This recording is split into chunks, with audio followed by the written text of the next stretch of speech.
I alluded a little earlier to the fact that we were exploring a few issues today which are related to constitutional principles, and certainly there's varying views and thoughts on the substance of the issue, but we will be dealing today with the mechanics about how this issue of same-sex marriage should be dealt with. Is this a matter for the Parliament, or is it a matter for the people?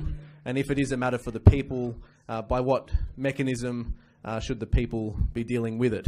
So we have today a wonderful group of panellists who have different positions on this issue.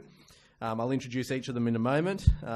One of the panellists who was to join us today was Senator Dean Smith, who has actually been called away on parliamentary business, sends his apologies, but has also sent a note through Professor Flint, which will be read shortly.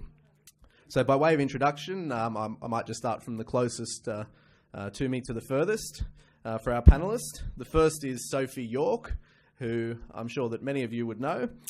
Sophie is a dedicated wife and supermum. She's also a published author, engaging speaker, and certainly in my opinion engaging, a successful lawyer, university lecturer, naval officer, and passionate advocate. But today, and I'm not sure if she's here in that capacity today, but she certainly is in a related position, which is the spokeswoman for the Marriage Alliance. So welcome, Sophie. Next we have the Reverend, the Honourable Fred Nile, who of course is our parliamentary host today as well, but is also the leader of the Christian Democratic Party and has been since its inception, and is also the longest serving member of the New South Wales Parliament. He was a major in the Australian Army Reserve during the Vietnam conflict and has served as a congregational minister, and he's married to Silvana, and is also the proud father of 4.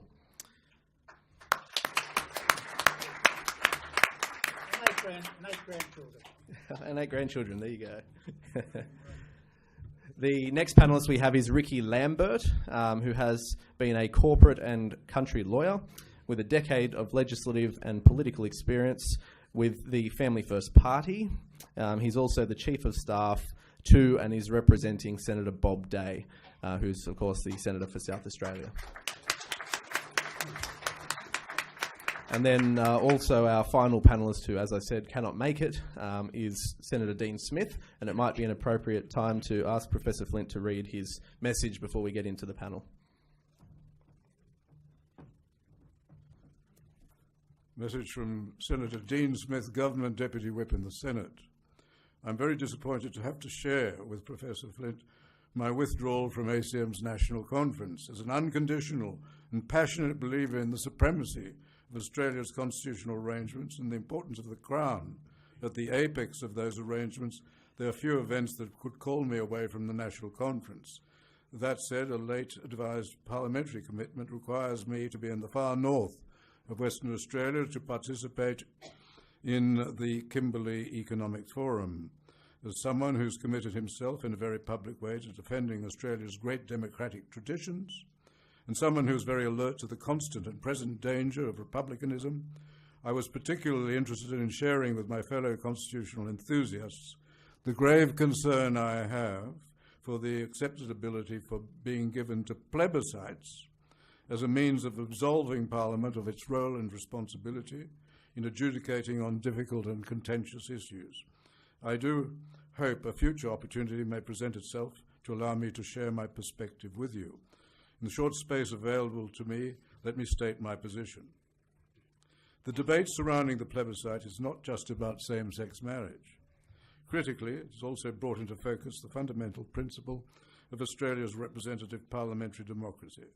As a lifelong parliamentary and constitutional conservative, I cannot countenance a proposition that threatens to undermine the diplomatic compact that has seen Australia emerge as one of the world's most stable parliamentary democracies.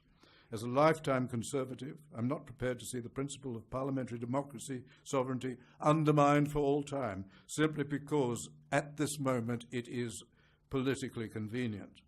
In an age where public respect for the institution of Parliament is already at a low ebb, we can ill afford to further undermine public confidence by effectively admitting that our Parliament can no longer deal with the big questions. What will be the justifications used to deny future plebiscites on euthanasia, abortion, military deployment, or even spending cuts? Where will be the line in the sand? Put simply, we should do nothing that could precipitate a plebiscite on the issue of an Australian republic. In further support of my argument, two other prominent and influential contributors to our cause, the Honourable Michael Kirby QC and the Honourable John Howard AO, have also opposed the use of a plebiscite to resolve the contemporary social policy issue currently before us. On Sky News in February, Mr Howard said, "I would have preferred it being dealt with by the Parliament. On a completely non-partisan basis, I think of those issues are always better within a free vote." More recently, Mr Kirby has said Australians should reject the proposal to hold a plebiscite as a precondition to the enactment of same-sex marriage legislation by the federal Parliament. The elected politicians should get to work on what we, the people, elected them to do, to decide on the law one way or another in the Parliament. He added, the Constitution provides for a parliamentary system of representative government. A plebiscite as a precondition to legislation is a totally exceptional procedure with no foothold in the Constitution. This, if you are interested, you are welcome to read my published opinion pieces on the issue. He gives details of these, one in the Sydney Morning Herald on 21 December 2015, and the second in the Age on 14 September 2016.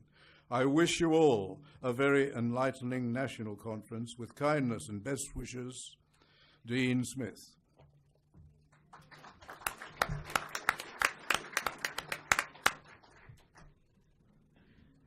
Well, we have a clear position from Senator Smith there in preference for the dealing of the issue with the by the Parliament, rather.